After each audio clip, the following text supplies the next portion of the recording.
Hello दोस्तों, welcome to my YouTube channel M Teaching Classes में आप सभी का स्वागत है। चलिए दोस्तों, आज इकोनॉमिक्स चैप्टर 2 से क्लास 10 का मोस्ट ऑब्जेक्टिव 50 प्रश्न लाए। चलिए प्रश्न संख्या 1 की ओर। एक में है, किस देश की राष्ट्रीय आय अधिक होती है वह देश क्या कहलाती है? क्या कहलाता है? वो क्या कहलाता है? विकसित। चलिए प्रश्न संख्या 2 की ओर। तो है, निम्नलिखित में से कौन सा देश विकसित अर्थव्यवस्था का उदाहरण है? इसका आंसर क्या होगा? सी, ब्रिटेन। चलिए प्रश्न संख्या 3 की ओर। भूमि का परिश्रमिक उसकी आय के रूप में क्या प्रकट करता है? देखिए, रूप में क्या प्रकट करता है? लगान। चलिए प्रश्न संख्या 4 की ओर। 4 है, भारत में गरीबी रेखा से नीचे रहने वाले लोगों की संख्या है। देखिए, लोगों की संख्या क्या है? इसका आंसर होगा 4 का डी, 29.8। चलिए 5 नंबर प्रश्न की ओर। बिहार में कुल घरेलू उत्पाद कितना प्रतिशत है? तो कितना प्रतिशत है? 11.3% है। चलिए 6 नंबर प्रश्न की ओर। 6 नंबर, इनमें से कौन एक बीमारू राज्य नहीं है? देखिए, बीमारू राज्य नहीं है तो इसका आंसर क्या होगा? सी होगा, कर्नाटक। और होगा तो क्या होगा? इसमें ये तीनों हो जाएगा, बिहार भी हो जाएगा, मध्य प्रदेश भी हो जाएगा, उड़ीसा भी हो जाएगा। चलिए प्रश्न संख्या 7 की ओर। देखिए 7 नंबर प्रश्न, ऊंची विकास दर से। देखिए, अब ऊंची विकास दर से क्या होगा? इसका आंसर होगा 7 का डी, ए और बी दोनों। चलिए 8 नंबर है, बिहार की प्रति व्यक्ति आय देश भर में। देखिए, देश भर में क्या है? प्रति व्यक्ति आय। तो इसका आंसर होगा 8 का ए, न्यूनतम है। चलिए 9 नंबर, बिहार के किस जिले का प्रति व्यक्ति आय सर्वाधिक है? तो किस जिले का प्रति व्यक्ति आय सर्वाधिक है? पटना का। चलिए देखिए 10 नंबर प्रश्न है, बिहार में सबसे कम प्रति व्यक्ति आय वाला जिला है? शिवहर। 11 नंबर, केंद्रीय सांख्यिकी संगठन के अनुसार बिहार की आय में वृद्धि कितना प्रतिशत हुई है? कितना प्रतिशत हुई है? 11.03% हुई है। चलिए 12 नंबर। ये 12 नंबर है, भारत में किस राज्य की प्रति व्यक्ति आय सर्वाधिक है? किस राज्य की प्रति व्यक्ति आय सर्वाधिक है? गोवा की है।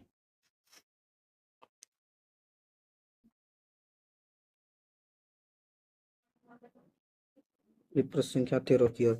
2009-10 के अनुसार बिहार की प्रति व्यक्ति आय है। देखिए, बिहार की प्रति व्यक्ति आय क्या है? क्या है? बी नंबर, 16,119 रुपए। ये 14 नंबर प्रश्न के, सन 2012-13 में भारत की औसत आय प्रति व्यक्ति थी। देखिए, प्रति व्यक्ति थी, कितनी थी? 68,757 रुपए।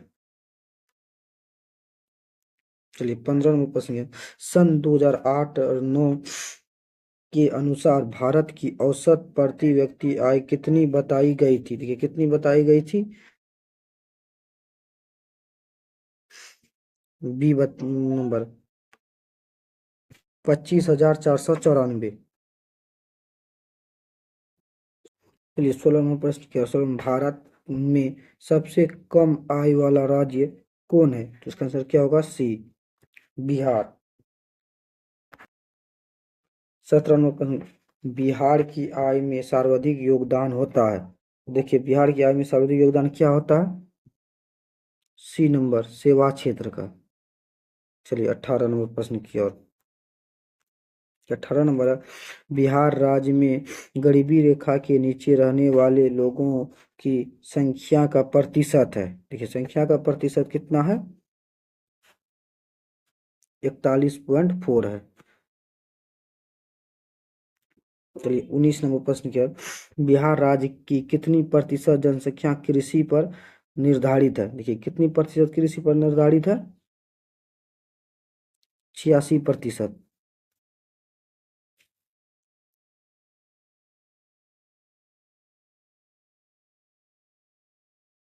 चलिए 20 नंबर प्रश्न की ओर। 20 नंबर है, एक देश इसलिए गरीब है क्योंकि वह गरीब है, किस अर्थशास्त्री का कथन है? देखिए किस अर्थशास्त्री का कथन है? इसका आंसर क्या होगा? डी नंबर, रेगनर नरकस का। चलिए 21 नंबर प्रश्न की ओर। देखिए 21 नंबर प्रश्न है, सन 2012 और 2013 में बिहार में प्रति व्यक्ति आय थी। देखिए प्रति व्यक्ति आय क्या थी? इसका क्या होगा? डी, 68,757 रुपए थी। चलिए 22 नंबर प्रश्न की ओर।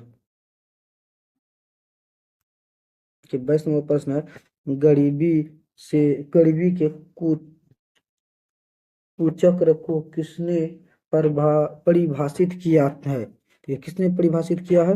तो इसका आंसर क्या होगा 22 का? ए नंबर, रेगनर नरकस ने किया था। देखिए 23 नंबर प्रश्न है, निम्न में से कौन सा भारतीय राज्य गरीबी के कुचक्र का शिकार है? देखिए कौन सा राज्य है ये? 23 का क्या होगा? सी, बिहार। चलिए 24 में प्रश्न है, बिहार में वित्तीय वर्ष होता है। ये बिहार में वित्तीय वर्ष, देखिए बिहार में वित्तीय वर्ष होता है, कब होता है? 1 अप्रैल से 31 मार्च तक। चलिए 25 में प्रश्न है, राष्ट्रीय आय का सृजन होता है। देखिए राष्ट्रीय आय का सृजन क्या होता है? उत्पादक क्रियाओं द्वारा। चलिए 26, देखिए क्या राष्ट्रीय आय निम्न में से किससे संबंधित है? देखिए किससे संबंधित है? इसका आंसर क्या होगा? इनमें से सभी। देखिए 27 प्रश्न है, भारत में राष्ट्रीय आय की गणना के अनुसार अनुमानों को कितने वर्गों में बांटा गया है? देखिए कितने बांटों में बांटा गया है? 27 का ए, 2 में। ये 28वां प्रश्न है, राष्ट्रीय आय से सम्मिलित है। देखिए राष्ट्रीय आय से क्या सम्मिलित है? 28 का आंसर क्या होगा? 28 का सी, ए और बी दोनों। ये 29 नंबर प्रश्न, 29 नंबर है, राष्ट्रीय आय में वृद्धि होने से प्रति व्यक्ति आय में होती है। देखिए प्रति व्यक्ति आय में क्या होती है? 29 का क्या होगा? बी, वृद्धि। ये 30वां प्रश्न क्या है? राष्ट्रीय आय का अर्थ है। देखिए राष्ट्रीय आय का अर्थ क्या है? इसका आंसर क्या होगा? 30 का डी, उत्पादक के साधनों की आय। देखिए 31वां प्रश्न किया, भारत में राष्ट्रीय आय की गणना कब प्रारंभ की गई? देखिए कब प्रारंभ की गई थी? 31 का आंसर क्या होगा? 31 का होगा बी नंबर, 1951 से 1952 में। ये 32वां प्रश्न है, भारत का राष्ट्रीय आय का सर्वप्रथम अनुमान लगाया गया था। देखिए सर्वप्रथम अनुमान लगाया गया था, इसका आंसर क्या होगा? डी नंबर, दादा भाई नौरोजी ने लगाया था। ये 33वां प्रश्न है, राष्ट्रीय आय समिति का गठन किस वर्ष हुआ था? ये किस वर्ष गठन हुआ था? 33 का भी 1949 में गठन हुआ था। भारत में राष्ट्रीय आय की के लिए सर्वमान्य प्रमाणित संस्था थी। देखिए सर्वमान्य प्रमाणित संस्था क्या थी? इसका आंसर क्या होगा? 34 का, ये 34 का क्या? केंद्र सांख्यिकी संगठन। चलिए 35 नंबर प्रश्न क्या था? 35 नंबर है, केंद्र सांख्यिकी संगठन की स्थापना की गई थी, कब की गई थी? 1950 ईस्वी में की गई थी। चलिए 36 नंबर प्रश्न की है। ये 36 नंबर प्रश्न है, तीसा की भयानक आर्थिक मंदी की अवधि क्या थी? बी नंबर, 1929 से 1933। चलिए 37 नंबर प्रश्न किया। 37 नंबर है, दादा भाई नौरोजी ने अपनी पुस्तक में भारत की प्रति व्यक्ति वार्षिक आय सन 1868 में कितना होने का अनुमान लगाया था? ये कितना होने का अनुमान लगाया था? 37 का आंसर क्या होगा? 37 का बी, 20 रुपए। चलिए 38 नंबर प्रश्न की ओर। 38 नंबर है, दादा भाई नौरोजी ने सर्वप्रथम राष्ट्रीय आय का अनुमान कब लगाया था? देखिए कब लगाया था, अर्थ इसका आंसर 1866 ईस्वी में।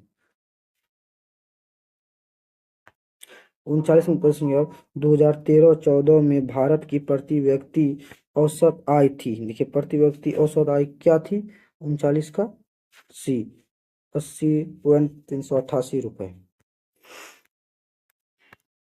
चलिए 40वां प्रश्न है, poverty and any British rule in India किन की रचना है। देखिए किन की रचना है, 40 का आंसर डी, दादा भाई नौरोजी का है। 41वां प्रश्न, तीसरा की भयानक आर्थिक मंदी से उबारने के लिए किसने सुझाव दिया था। देखिए किसने सुझाव दिया था, प्रोकेन्स ने। चलिए 42वां प्रश्न है, आय तथा उपभोग का अंतर। देखिए आय तथा उपभोग का अंतर क्या होगा, 42 का सी, बचत कहलाता है। चलिए 43वां प्रश्न है, भारत की राष्ट्रीय आय का सर्वप्रथम अनुमान किसने लगाया था। देखिए सर्वप्रथम अनुमान किसने लगाया था, दादा भाई नौरोजी ने लगाया था। 44 नंबर प्रश्न की ओर, ये 44 नंबर, प्रति व्यक्ति आय द्वारा किसी देश की का पता लगाया जा सकता है। देखिए क्या पता लगाया जा सकता है, 44 का आर्थिक संपन्नता का।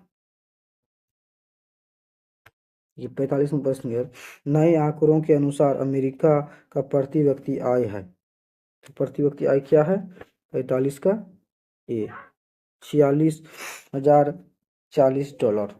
चलिए 46 नंबर प्रश्न की ओर, प्रति व्यक्ति आय का आशय है। देखिए प्रति व्यक्ति आय का आशय क्या है, औसत आय है। 47वां प्रश्न, निम्नलिखित में कौन हमारे रहन सहन के स्तर को प्रभावित करता है। तो कौन करता है, 47 का सी, प्रति व्यक्ति आय। चलिए 48वां प्रश्न क्या है, किसी राज्य के नागरिकों का जीवन स्तर निर्भर करता है। तो क्या करता है, निर्भर करता है, 48 का आंसर क्या होगा, बी, सकल घरेलू राज्य उत्पाद। 49वां प्रश्न की ओर, 49 नंबर प्रश्न है, राष्ट्रीय आय जाना जाता है। तो राष्ट्रीय आय क्या जाना जाता है, उपरोक्त सभी के द्वारा। 50वां प्रश्न है, उत्पादन एवं आय गणना विधि आर्थिक दृष्टिकोण से है। तो आर्थिक दृष्टिकोण से क्या है, 50 का डी होगा, उपयुक्त सभी। चलिए दोस्तों, आज इकोनॉमिक्स चैप्टर 2 से 50 प्रश्न किया है। थैंक यू दोस्तों।